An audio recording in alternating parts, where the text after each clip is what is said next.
They're writing a $100 million check to the legendary country singer Dolly Parton.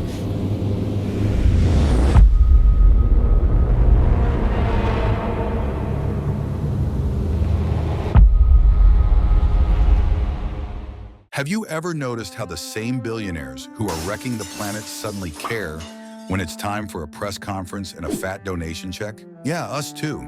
It's 2025, and we're deep in the era of billionaires launching rockets, running countries through their apps, and donating fortunes like they're handing out snacks. On the surface, philanthropy looks like generosity, but peel back the branding and things start to stink of PR strategy, tax gymnastics, and unchecked power. Because here's the uncomfortable truth. Philanthropy isn't always about giving back. Sometimes it's just about giving yourself a better look. Why you should keep watching.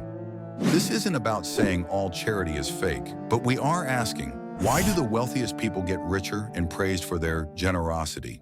How much of that philanthropic cash is helping? And how much is just dancing through a legal loophole? And are we okay with billionaires deciding what causes matter while paying less tax than we do on our daily iced coffee? Let's talk about how philanthropy became the friendliest looking hustle in capitalism's playbook, the soft power of a smiling wallet. For Gen Z and millennials raised on change the world slogans, the idea of giving back sounds great. We donate to mutual aid, crowdfund medical bills, and protest systemic inequality. So it feels kind of insulting when a billionaire throws a few million at a problem they helped create and then gets a Netflix documentary and a spot at Davos. The formula is predictable. Exploit workers' environment systems, amass obscene wealth, launch a charitable foundation, save taxes plus reputation. Repeat. But this isn't just about money. It's about mythology, philanthropists, and the popular imagination. At some point, philanthropist stopped being a neutral word and started sounding like a Bond villain's job title. We were talking 2000s era Gates Buffett philanthrocapitalism, when billionaires swapped out cigars and yachts for TED Talks and mosquito nets. Sure, it started with good intentions, maybe, but somewhere along the way, giving back became building legacy, which became please ignore the offshore accounts. Need proof? Quantum of Solace, 2008, gave us a smooth-talking villain who uses philanthropy as a cover for global exploitation. Fast forward a decade, and some folks think Bill Gates made COVID and is trying to Bluetooth people via vaccines. Thanks, QAnon. The point? Philanthropy started trending, but not always for the reasons you'd hope. So why the side eye? A billionaire makes a considerable donation. Headlines cheer, a building is named, maybe a documentary follows. Meanwhile, beneath the applause, a quieter voice asks, wait, who benefits here? Despite the feel-good aura around giving back, scrutiny is intensifying. And it's not coming from cynics alone. It's bubbling up from scholars, community advocates, even everyday taxpayers. The problem isn't generosity, it's power. Who holds it, how it's used, and whether philanthropy has become a backdoor into influence without the burden of accountability. Take the numbers. In places like the US and the UK, where philanthropy is thriving, data shows that only a sliver of mega donations goes toward alleviating poverty. The lion's share supports elite institutions, universities attended by the donors themselves, cultural institutions patronized by the wealthy, and causes that mirror donor values rather than community needs. What we call charity often looks like investing in one's ecosystem, with tax benefits to boot, a taxpayer-backed megaphone. Here's the rub. When a billionaire gives $100 million to their alma mater, they're not the only one footing the bill.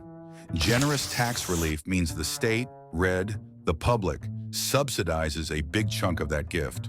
The wealthiest donors can deduct more, leveraging the public purse to support private priorities. Meanwhile, the public has no say in how that money is spent. This leads to a twist in the narrative. Are philanthropists giving away their money? Or is it partially ours too?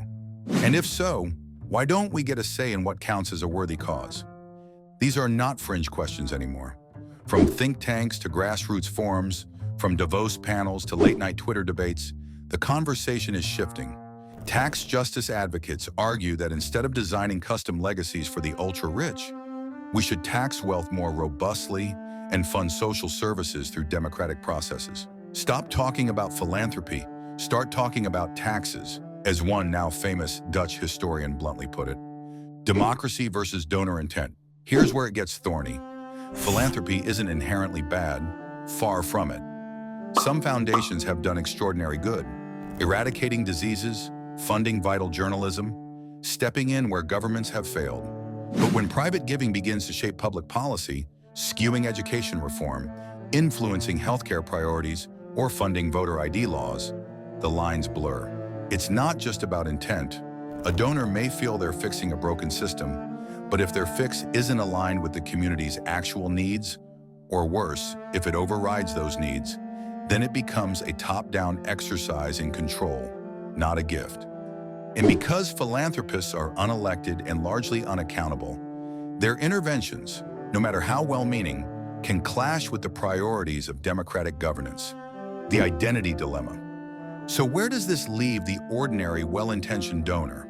The teacher is updating their will to include a literacy fund, the retiree who quietly supports a food bank each year. The young parent wants to set aside something meaningful. They hesitate. The cultural baggage around the word philanthropy is heavy. For some, it conjures images of elite galas and legacy plaques. For others, it's synonymous with power hoarding masked as benevolence. As a result, more and more generous people are saying, "I'm not a philanthropist, I just want to help."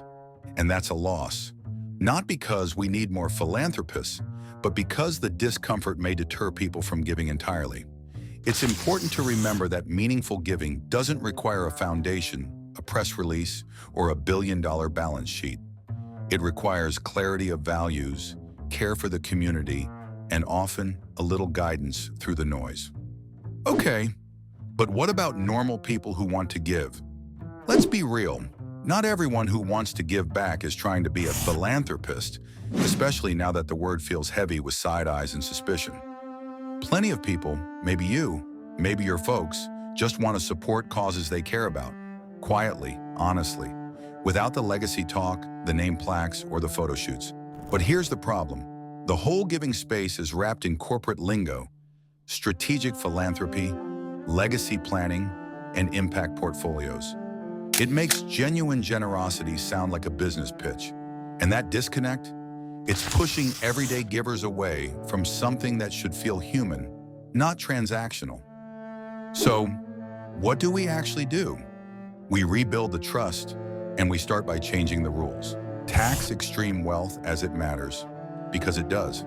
Fund public goods with public money, not billionaire whims. Shift the spotlight to grassroots orgs doing real work on the ground. Ask harder questions. Where did that donation money come from? Who's steering the wheel? Who gets left out?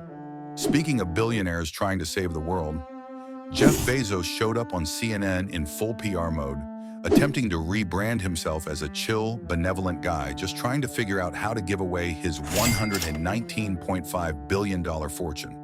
The hard part is figuring out how to do it in a levered way, he mused, as if philanthropy were a logistics problem only solvable by a team of brilliant minds, and not, say, an obvious first step toward paying back a fraction of what he's extracted.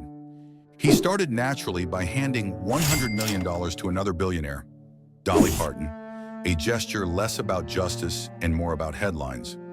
Bezos' sudden turn toward benevolence might have something to do with Amazon's own declining fortunes. Thousands of layoffs, slowed growth, and mounting bad press. And while he's read the Gates Foundation playbook, the public isn't as easily won over these days. Even philanthropy experts admit that his ex-wife, Mackenzie Scott, has done far more and far better by giving directly and without the self-congratulatory press tours. Because here's the truth, elite philanthropy isn't usually about generosity. It's about soft power, converting surplus wealth into influence, into reputation, into control. Tax avoidance, labor exploitation, surveillance. Then a $100 million donation and a photo op. That's the cycle. And all of it happens outside the democratic process. No public vote, no accountability, just a billionaire deciding what counts as a worthy cause. So yes, while polls show most people still believe philanthropists play an important role in society, The same polls reveal an overwhelming public distaste for the tax breaks they get to do it. And even when their money does go where it's supposed to, it does so on their terms, not ours. This means that the public good is being privatized again, and we're clapping for it. Giving can still be good, but when billionaire philanthropy becomes a tool for tax sheltering, narrative control, and corporate redemption, it's not generosity. It's damage control. Let the people decide how our collective future is funded, because the money was never really theirs to begin with. It's time to build something fair and far more honest. And that's all for today. If you enjoyed the video, hit the like button and subscribe for more.